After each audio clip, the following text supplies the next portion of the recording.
Hey everyone, today I'm going to show you how to make a super simple fudgy brownie.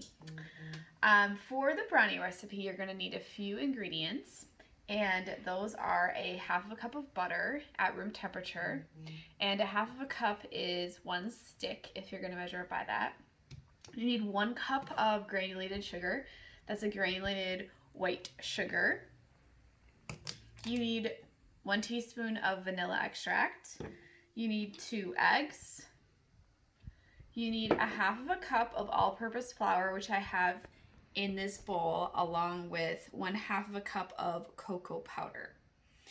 You also need 1/4 of a teaspoon of baking soda, and you need 1/4 of a teaspoon of salt. The last ingredient that you need for the fudgy brownies is 2 cups of chocolate chunks. I had the mini chocolate chips in my pantry, so that's what I'm using. You could use whatever you have on hand, and you could even substitute M&Ms or any other type of candy. So first you're going to preheat your oven to 350 degrees, and you are going to get a baking dish prepared. You can use an 8 by 8 inch square pan, a 9 by 9 inch square pan, or this odd-shaped baking dish that I'm going to be using, and prepare it with the parchment paper, much like you did for the cereal bars. Okay, so I've got that ready. I'm just going to set that aside. Next thing you're going to do is you are going to take your butter and put it into the bowl of a stand mixer. If you don't have a stand mixer, you can use another fairly large size mixing bowl, or just something similar, like if you're going to use a hand mixer instead of a stand mixer.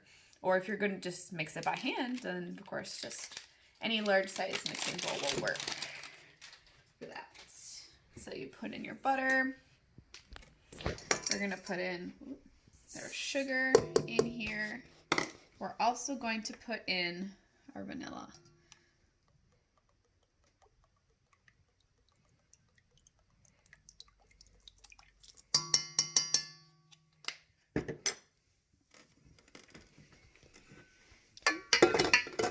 Lock this in, bring the head down. That.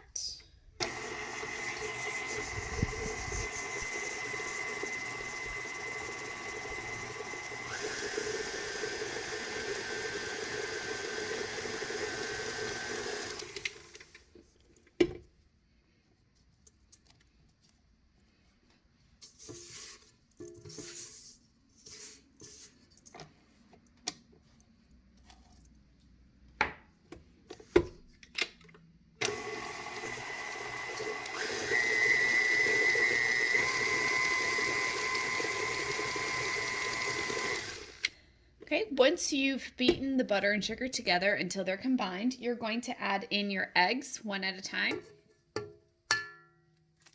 Ooh, that was a close one. Ah! Oh, okay, good. No eggshell. Ah, there's an eggshell.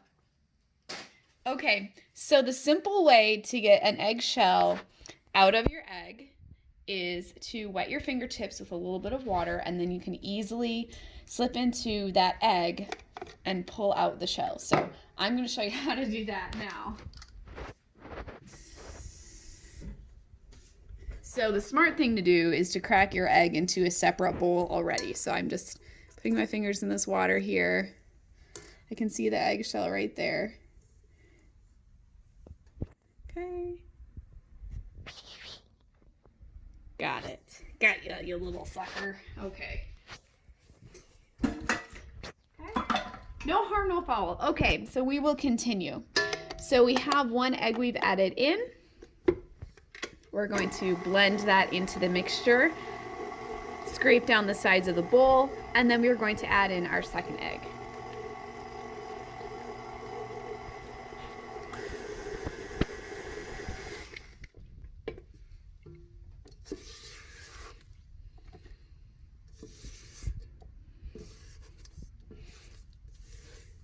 Trying to get all the good stuff at the bottom there. Add in our 2nd egg. There we go. Yummy.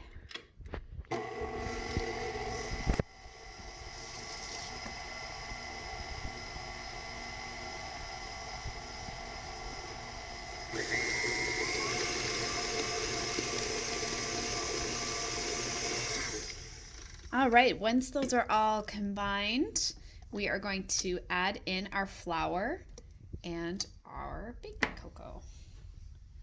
Just put those in right at the same time. I'm going to add our 1/4 of a teaspoon of salt. Okay, and our 1/4 of a teaspoon of baking soda.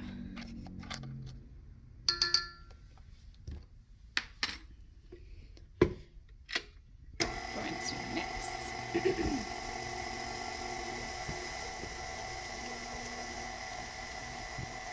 Oh, it's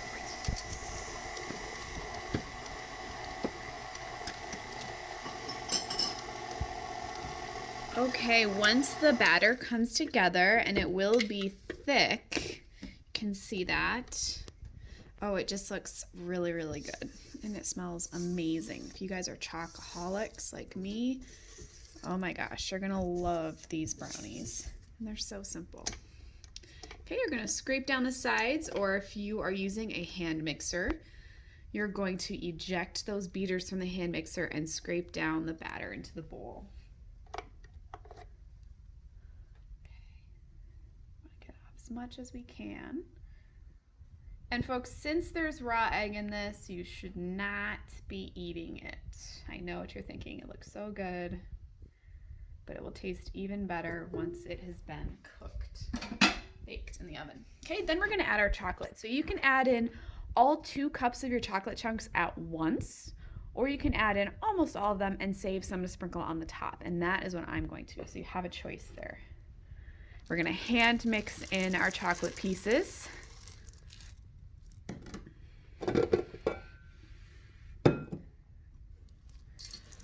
Using a wooden spoon or a fairly firm spatula works really well. It's really thick batter here.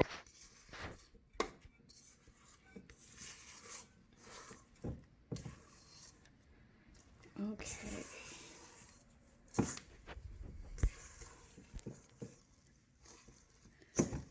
All right.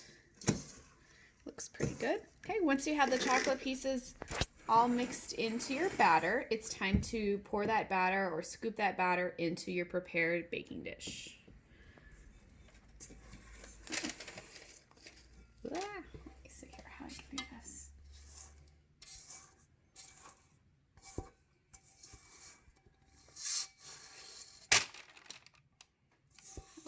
So good.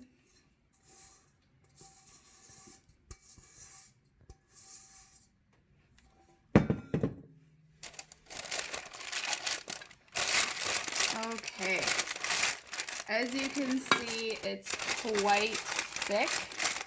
You just have to do your best to spread it into the corners.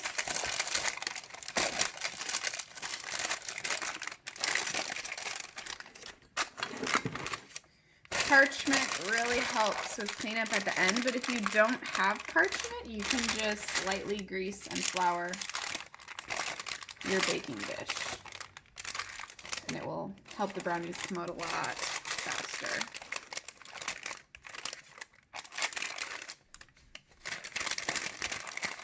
Okay, those look really good.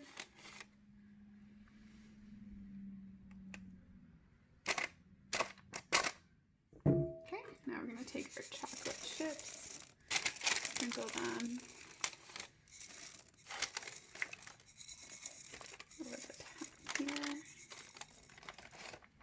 Okay, looks pretty good.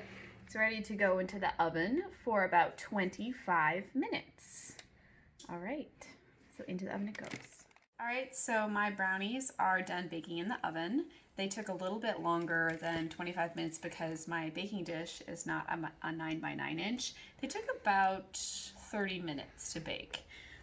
So they've cooled, as you can see, and they are ready to take out of the pan and cut into squares. So the benefit of using the parchment paper to line your pan is that you can remove the brownies really easily from here onto your cutting board, and it makes cleanup a lot easier too. Okay, so look at these. They look so good. Oh my gosh.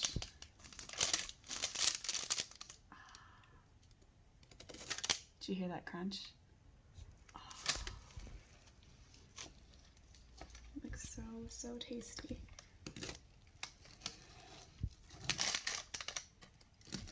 I don't recommend frosting these brownies. I don't think they need it. Lots of sugar in them.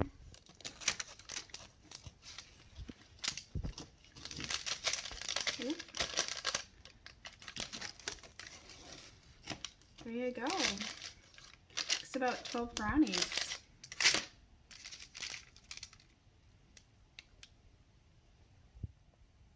Alright guys, can't wait to see you make these brownies this week.